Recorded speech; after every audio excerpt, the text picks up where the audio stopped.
You know what? Rotten Turds gets a bell. Ding.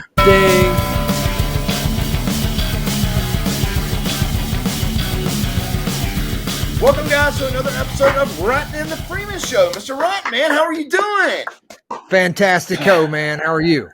I'm doing fantastic, man. You know, you brought up a topic that I want to talk about, the housing market. I don't really know much going on with the housing market right now. Right. But I know during the housing dilemma way back, it was like in the Bush, beginning of Obama, there was all these tax credits that you got. It was like $15,000 for first-time homeowners.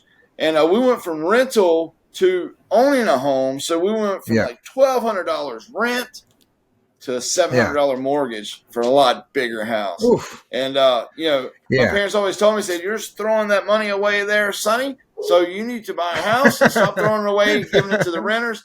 And now I truly understand what they said, which I like renting. Don't get me wrong. I like having the swimming pool. I like having my yard mowed. I like showing up, you know, and you got neighbors and all that stuff. I love an apartment. Barbecues and that whole thing. Barbecues and all that. I love the whole apartment thing.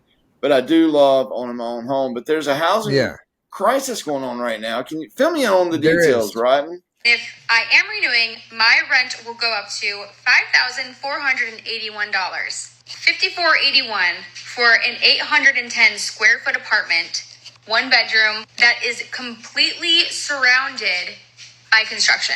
So the housing crisis, of course, I'm going to be talking locally in Austin, Texas. The housing market is very, very expensive to move into. Now, if you were already here, you got to feel the heat just get hotter and hotter and hotter as far as the price of houses and with renting too. People from California would be able to come in, and it was the cheapest thing they had ever seen. So now that they're here, there's all these people that can pay all this excess in their mortgage payments and rent. And so the owners of these homes, if they're renting, they can jack all this price up too. And it's really making the rest of the market grow with that. So I took some notes here. Wow. In housing crisis in 2023, costs rose over the pandemic because COVID caused everything to be more expensive.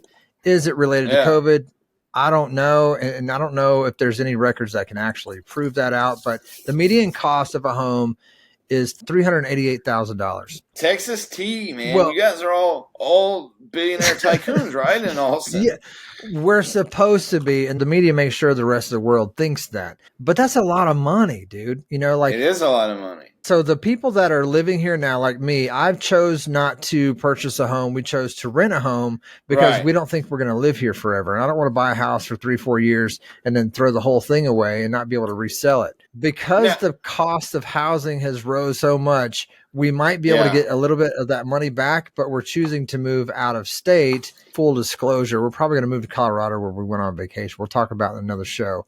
But it costs a lot of money to live here, dude. This year, they rose my rent $350 more than what I was paying. I mean, swallow that. Get on some of that, dude. That's a lot of grip, dude. So I get calls all the time. We have 2 rental properties. We have Freeman Kingdom where I live, and we have 2 rental properties. Now, people are all the time calling me. Like, somebody called me and wanted to buy my house the other day, right? The house that we live in. So I was just joshing with them on the text, and I marked it up like $125,000 more than what my house is worth. And the response was, "Can you be moved out in 30 days?" So people are buying houses up now. I've known people to take these deals, right? And here's the problem: they'll take the deal and they sell their house for all these thousands of dollars more than what they expected. But whenever they go to buy another house, they're all high. The rent is high. So they're ended up losing money because they've sold their home. They can't buy another home because they're all sky high right now. And then the rent in the apartments is sky high. So they lost their home. They gained all this money. But the balance of the trade is they lose their home and they have to live in an apartment for a couple of years, and they've gained no money at all. And they're back to square one without their dream home that them and their family had because they were talked out of selling it. Somebody's buying all the houses up, man, and just raising the prices on everything. the banks are buying all the houses, and in Austin, much like other places in Texas and probably all over the world, Right. it depends on who you are and what neighborhood you live in, because they will very quickly segregate you and say, well, oh, this is what kind of person you are. You can obviously only afford X amount of dollars a month for rent. Right. The so-called American dream is only working for a relatively small slice of the population that can afford to buy their way into what I call gold standard neighborhoods that have the best of everything. And everybody else struggles, and the Black poor struggle the most. They keep people very separated. They make sure that the poor people stay over here and the rich people stay over here. That's what I'm not happy about. It's like all over the United States, it's like this, man. Yeah. Everywhere you go. I don't know what the complete thing is, because in my neighborhood, when we first moved here, you were not allowed to rent your property for anything. You could sell it, but you couldn't rent it.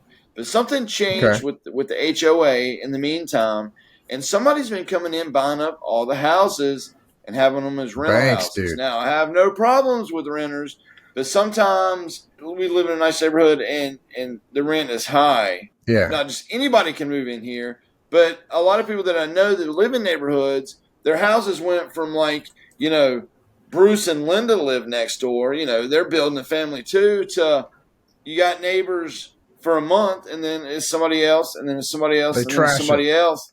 And they trash it, and they don't care about the yard. And you know what? They're not putting flowers in the flower beds, and the flower beds are getting uglier. The yards are getting uglier. The houses are getting run down. The caliber of person that you let rent there. Yeah. So, they claim the economy's bad, but somebody's buying up the houses. I guess it's banks, dude. Good for them. The banks know exactly what they're doing. They're buying the houses up, and they're choosing who they're going to sell them to, and they'll lower that upfront cost if they want that person to live, if they have a great job, if they got good credit.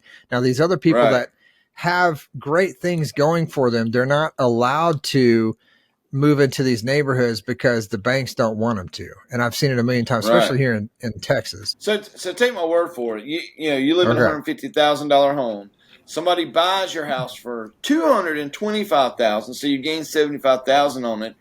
But now, whenever you go try to buy a $225,000 home, it's going to be half the size of the home that you started with. So it's just bad on your end. The only person that wins is the billionaires that's buying your house and giving you way too much money for it. But even though you got way too much money for it, you're not going to be able to go buy another house like that, because, like I said, it's like, I buy this house here, and you know what? In order to rebuy this house, somebody else is asking $250,000 for it, for half the size. Yeah. I'm going to put my tinfoil hat on, man. It's very choreographed. They know exactly what they're doing. They want to make sure that these people are segregated, and that the rich people live here and the middle class just lives over here. But now it's just kind of like, man, maybe I could live in a van down by the river. Not a bad idea. Living in a van down by the river. Yes, that's so shabby. I said I didn't know about the housing crisis, but I do now that you rang the bell, and I wasn't sure in the show notes exactly what it was, but you're definitely right. There is a housing crisis. So you know what? Message from Rotten and the Freeman Show. Don't sell your house. Don't get to the billionaires. Keep your home. Keep your dream home. Stay in it. Things will balance out and things will lower. But if you sell now, you're going to get that bonus. But you're going to lose the bonus on the end trying to rent overpriced condos. Coming from Texas. Well, the next thing you know, Eddie Rutten's a billionaire. Rutten, are you buying up all them houses, man? No, I ain't going to buy nothing here, dude. I can't even afford. People are buying like a half-size studio apartment for millions of dollars downtown in a skyrise. Not a double wide to a single wide. You go a double wide to a tree house. So, Rotten, where can people find you, man? At Eddie Rotten and at Rotten Freeman. Please do. That's it. Like and subscribe, ring the bell. Got to do it. Yep. Leave comments down below. Also, leave us topics in the show from these mini episodes that we can do of Rotten and the Freeman Show. If there's something that you want us to debate and talk about here on Rotten and the Freeman Show, go to the comments, leave a comment, give us a thumbs up, click the bell, and spread the word of Rotten and the Freeman Show. You can find me on Instagram and Twitter. I'm at FreemanDaddy5. I'm Sean Freeman on Facebook. That's ShawnFreeman. Please follow me on TikTok. Is Sean, the correct way to spell Sean, SHAWN, Sean. Yeah. Sean Freeman, 47, over on TikTok. You know what? I don't dance, but I might dance if I get enough likes in there. I'm trying to get to 1,000, and that way I got a Donkey Kong cabinet in my living room, an arcade cabinet. So I want to stream live on TikTok, but you got to have 1,000 followers. So help me get to 1,000 followers. Are you kidding me? TikTokers or whatever they're called over there on TikTok. You have to have 1,000 followers on TikTok to stream live. To stream live, yeah, and streaming live, dude. You know what I was watching? You know what I was watching the other day? Literally on TikTok, live streaming. Check this out. It's gonna blow your mind what I sit and watch for an hour, maybe 2 hours writing.